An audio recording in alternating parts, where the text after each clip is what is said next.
Xin chào quý vị và các bạn đang đến với MediaLish, truyền thông xuyên không, nơi chúng ta khám phá lịch sử và phát triển của truyền thông quốc tế. Trong tập 4 này, chúng ta sẽ cùng đi sâu vào quy trình truyền thông quốc tế thời kỳ cận đại và khởi đầu của chủ nghĩa tư bản, từ thế kỷ 15 đến 18.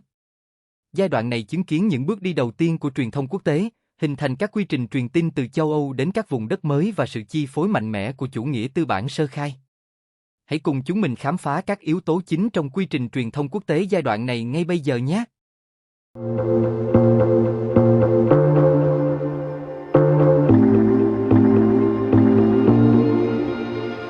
1. Người gửi. Quy trình truyền thông quốc tế thời kỳ này chủ yếu khởi nguồn từ những người gửi đặc biệt, bao gồm các nhà thám hiểm, thương gia, nhà truyền giáo và đôi khi là chính quyền các quốc gia. Những nước lớn như Tây Ban Nha, Bồ Đào Nha, Anh và Hà Lan đều tìm cách truyền bá văn hóa, tôn giáo và thương mại của mình. Ví dụ nổi bật đó là Cristoforo Colombo hay Christopher Columbus, dưới sự tài trợ của Hoàng gia Tây Ban Nha, đã khám phá ra châu Mỹ và gửi về châu Âu những thông điệp đầy hứa hẹn về tân thế giới với tài nguyên phong phú, đất đai màu mỡ và cơ hội phát triển lớn.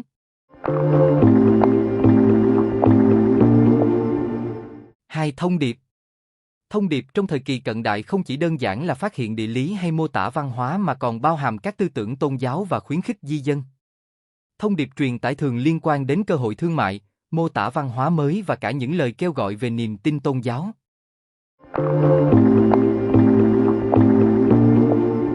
3. Kênh truyền thông. Vào thời kỳ này, các kênh truyền thông bao gồm thư từ, báo chí sơ khai, sách in và truyền miệng qua những người thám hiểm hay thương gia. Máy in Gutenberg là một phát minh quan trọng, giúp phổ biến các tư liệu về những chuyến khám phá và tri thức mới ra khắp châu Âu. Ví dụ nổi bật đó là sự ra đời của máy in vào thế kỷ 15 giúp công bố các bản đồ và báo cáo của các nhà thám hiểm như Marco Polo, truyền tải thông tin về các chuyến đi kỳ thú. 4. Người nhận. Khán giả ở thời kỳ này chủ yếu là nhà quý tộc, thương nhân và những người có quyền lợi liên quan đến thuộc địa hay thương mại. Người châu Âu tiếp nhận thông tin về các vùng đất mới với kỳ vọng lớn về tài nguyên, dẫn đến các đợt di cư mạnh mẽ và đầu tư vào những công ty thương mại lớn. Ví dụ nổi bật đó là thông tin về châu Mỹ đã kích thích làn sóng di cư từ châu Âu và đầu tư vào các công ty như công ty Đông Ấn Anh, tìm kiếm cơ hội tại những vùng đất mới. 5. Phản hồi. Phản hồi trong giai đoạn này diễn ra chậm do hạn chế về kênh truyền thông. Những phản hồi chủ yếu thông qua các báo cáo, thư từ hoặc lời kể khi các nhà thám hiểm trở về, thường thúc đẩy những chuyến thám hiểm mới hoặc thay đổi cách tiếp cận của các quốc gia đối với thuộc địa. Ví dụ nổi bật đó là phản hồi từ chuyến đi của Vasco da Gama đến Ấn Độ đã thúc đẩy đầu tư lớn vào đường biển và mở rộng thuộc địa của Bồ Đào Nha tại châu Á. 6. Yếu tố nhiễu. Giai đoạn cận đại có rất nhiều yếu tố nhiễu do hạn chế về công nghệ và sự hiểu biết văn hóa. Các yếu tố nhiễu có thể là ngôn ngữ, hiểu lầm văn hóa hoặc xuyên tạc thông tin. Ví dụ nổi bật đó là sự khác biệt về ngôn ngữ và thiếu hiểu biết về phong tục bản địa dẫn đến nhiều hiểu lầm, đôi khi tạo ra xung đột nghiêm trọng như giữa người Tây Ban Nha và người bản địa châu Mỹ. 7. Bối cảnh. Bối cảnh của thời kỳ này chịu ảnh hưởng mạnh mẽ bởi chủ nghĩa thực dân, sự mở rộng của chủ nghĩa tư bản sơ khai và sự truyền bá công giáo. Những yếu tố này thúc đẩy các quốc gia châu Âu tìm kiếm thuộc địa mới, nơi có tài nguyên dồi dào và cơ hội phát triển thương mại. Ví dụ nổi bật đó là chủ nghĩa tư bản tại châu Âu khuyến khích việc tìm kiếm tài nguyên và thuộc địa mới, như quá trình xâm chiếm Ấn Độ của công ty Đông Ấn Anh.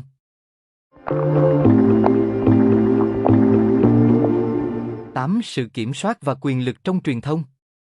Quy trình truyền thông thời kỳ cận đại chịu sự kiểm soát chặt chẽ từ chính quyền, giáo hội và các tổ chức thương mại lớn. Chính quyền và giáo hội giám sát chặt chẽ các thông điệp nhằm bảo vệ lợi ích và quyền lực của mình. Ví dụ nổi bật đó là tòa án dị giáo ở Tây Ban Nha là một công cụ kiểm soát mạnh mẽ, chỉ cho phép truyền bá những thông điệp phù hợp với lợi ích của giáo hội và nhà nước.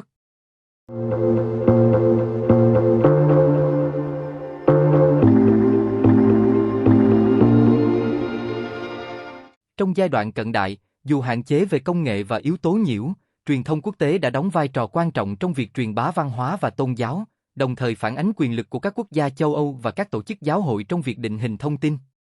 Đây là tiền đề cho sự phát triển phức tạp hơn của truyền thông quốc tế trong các giai đoạn sau. Cảm ơn các bạn đã theo dõi MediaLish, truyền thông xuyên không? Đừng quên nhấn like, share và subscribe để không bỏ lỡ những nội dung thú vị trong các tập tiếp theo. Hẹn gặp lại các bạn ở tập sau.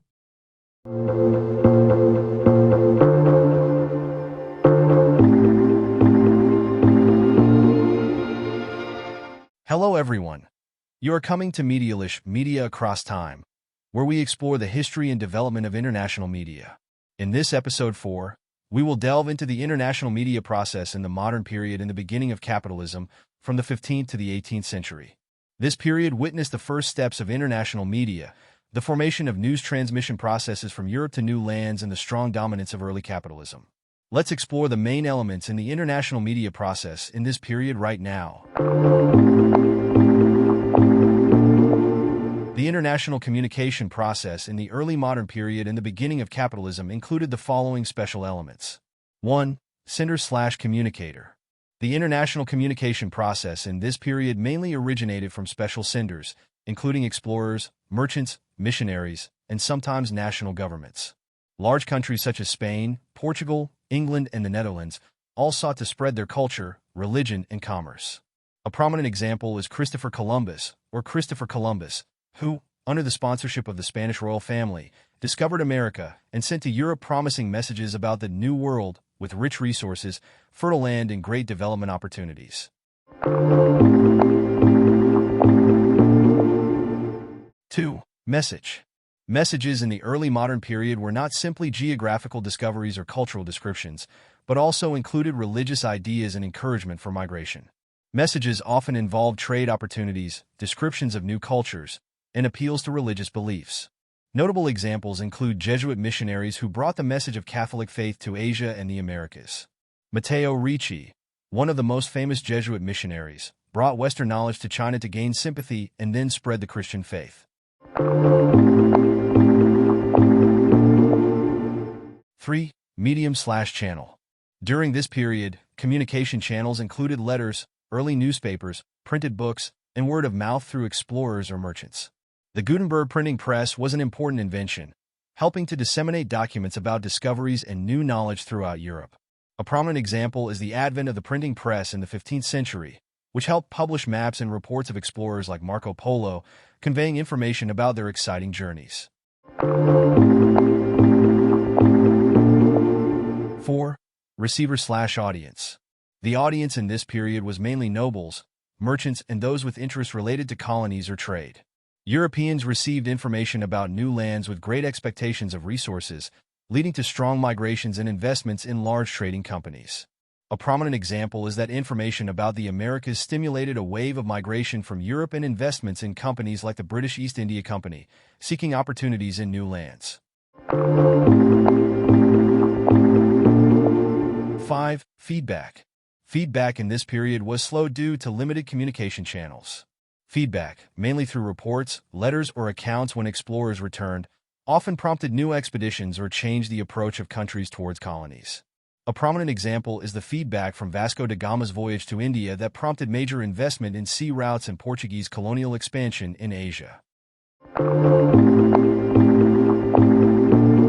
6. Noise. The early modern period was full of noise due to technological limitations and cultural understanding. Noise can be language, cultural misunderstandings, or misinformation. A prominent example is the difference in language and lack of understanding of indigenous customs, leading to many misunderstandings, sometimes creating serious conflicts such as between the Spanish and the Native Americans. 7. Context. The context of this period was strongly influenced by colonialism, the expansion of early capitalism, and the spread of Catholicism. These factors pushed European nations to seek new colonies, where resources were abundant and trade opportunities developed.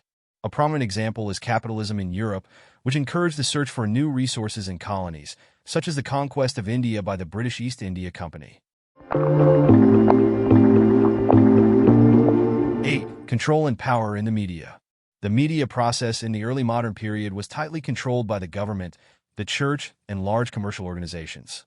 The government and the church closely monitored messages to protect their interests and power. A prominent example is the Spanish Inquisition, which was a powerful tool of control, allowing only messages that were in line with the interests of the church and the state to be disseminated.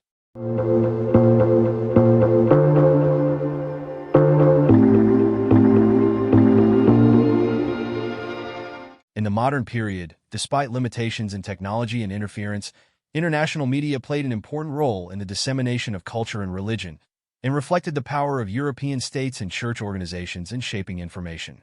This was the premise for the more complex development of international media in later periods. Thank you for following MediaLish, media across time. Don't forget to like, share, and subscribe so you don't miss out on interesting content in the next episodes. See you in the next episode.